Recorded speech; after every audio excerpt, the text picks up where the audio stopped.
Volume 5, Chapter 603, 7th of April, 1944.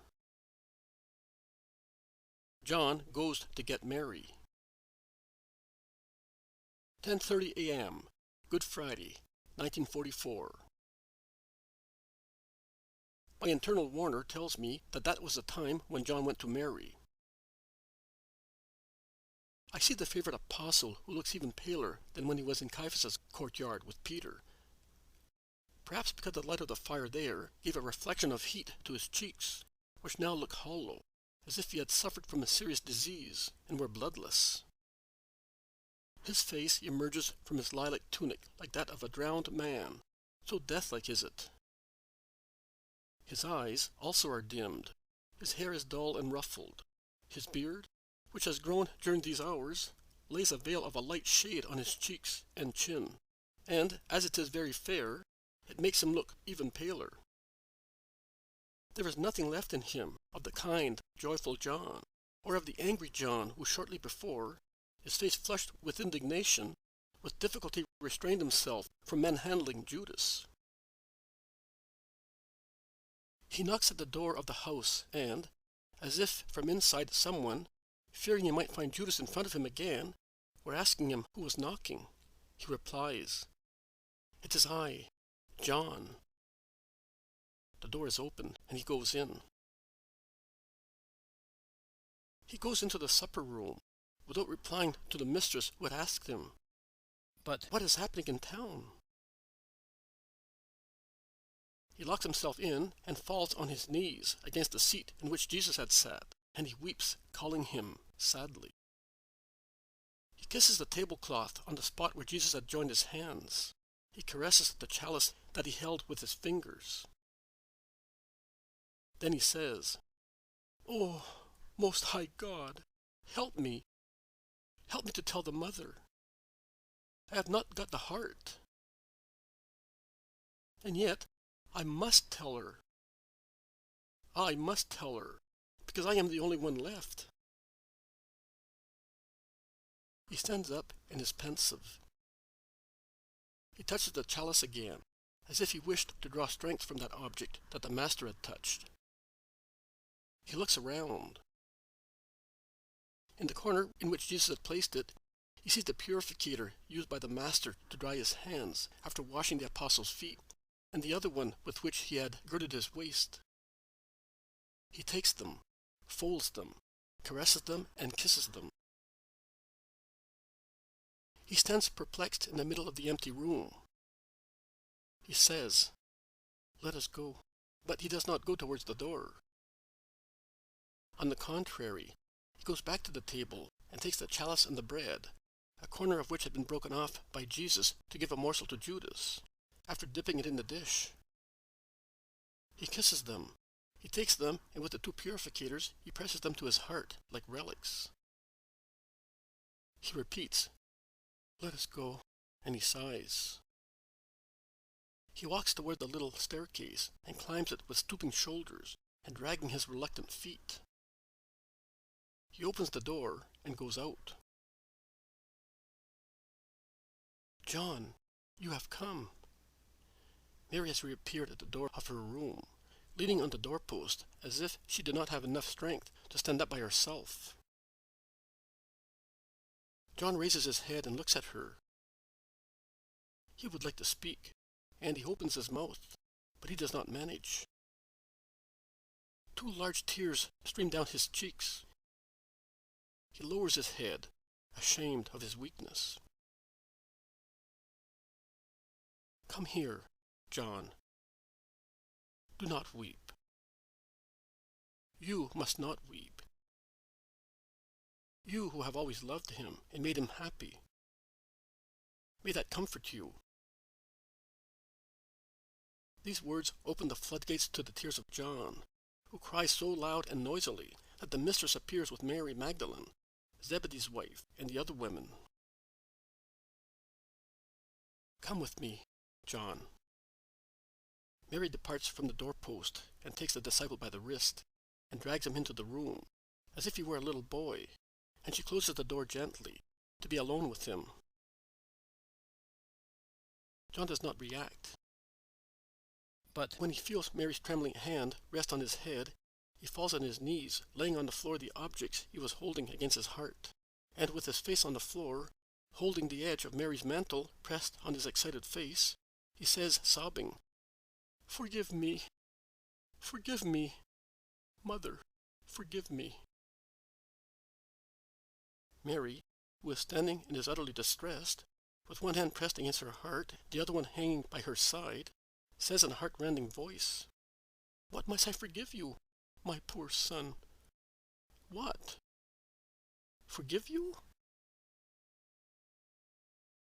John raises his face, showing it as it is, with no longer any trace of manly pride, the face of a poor weeping child, and he shouts, "For abandoning him, for running away, for not defending him. Oh, my master! Oh, master, forgive me! I should have died rather than abandon you. Mother, mother, who will ever rid me of this remorse?" Peace, John. He forgives you. He has already forgiven you. He has never taken your bewilderment into consideration. He loves you. Mary speaks with pauses between the short sentences, as if she were panting, holding one hand on John's head and pressing the other to her poor heart that is throbbing with anguish. "But even yesterday evening, I was not able to understand. And I slept while he was asking us to be awake and comfort him. I left my Jesus all alone. And then I ran away when that cursed man came with the rascals." John, do not curse. Do not hate, John. Let the Father judge that. Listen, where is he now? John falls again with his face on the floor, weeping louder. "Tell me, John, where is my son?" "Mother, Mother, he is, Mother. He has been condemned, I know. I'm asking you, where is he, just now? I did everything in my power so that he might see me. I tried to apply to the mighty ones to obtain compassion, to make him suffer less. They have not hurt him very badly. Do not lie, John. Not even out of pity for a mother. You would not succeed. And it would be useless. I know. Since yesterday evening, I have followed him in his sorrow. You cannot see it, but my flesh is bruised by the same scourges as his. The same thorns are piercing my forehead. I felt the blows, everything. But now, I no longer see. Now, I do not know where my son is, who has been condemned to the cross, to the cross, to the cross. Oh, God, give me strength. He must see me. I must not feel my sorrow while he feels his. Then, when everything is over, then let me die, oh God, if you so wish. Not now. No, for his sake. So that he may see me. Let us go, John. Where's Jesus? He is leaving Pilate's house. This clamor is the crowd shouting around him, tied as he is, on the steps of the praetorium. awaiting the cross, or already on his way to Golgotha. Inform your mother, John, and the other women, and let us go. Take the chalice, that bread, those linens. Put them here. We shall find solace in them later. And let us go. John picks up the objects left on the floor and goes out to call the women.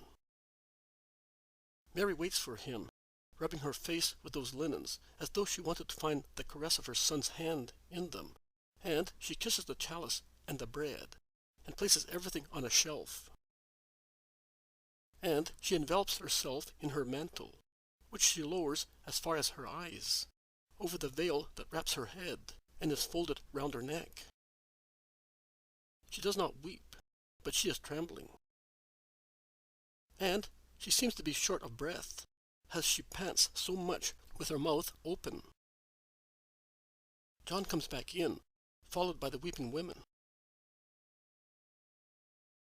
My dear daughters, be silent. Help me not to weep. Let us go.